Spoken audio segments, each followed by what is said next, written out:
السلام علیکم، میں R J Mahwish D P O Dera Ghazi Khan اور آر پی او ڈیرہ غازی خان آپ کی بہت زیادہ پہلے تو شکر گزار ہوں کہ آپ نے بر وقت کارروائی کی اور مجرم جو ہے نا معافی مانگنے پر مجبور ہو گئے۔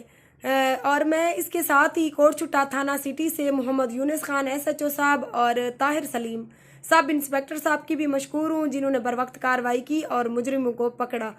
ابھی D P O Dera Ghazi Khan سے میں یہ اپیل کروں گی کہ جو ہے نا مجرموں نے تھانے میں پنچایتی فیصلے میں یہ مجھے لکھ کر دیا ہے کہ یہ مجھے ساری زندگی کے لیے مجھے اور میرے بچوں کو تنگ نہیں کریں گے اور ہمارے ساتھ کوئی اور زیادتی بھی نہیں کریں گے، اور یہ جو 3 مرلے کی اراضی میری ہے جس پہ میں 20 سال سے قابض ہوں، میری ساس کی دی ہوئی ہے اور اس سے مجھے کبھی بھی تا عمر زندگی بھر نہیں اٹھائیں گے۔ اسی بنیاد پر میں نے ان سے صلح کی۔ اگر ان لوگوں نے مجھے آگے مزید تنگ کیا تو میں کارروائی کرنے کی ان کے خلاف حقدار رہوں گی۔ تو ابھی کے لیے ہماری صلح ہو گئی ہے، تو ابھی میں کوئی کارروائی نہیں کرنا چاہتی۔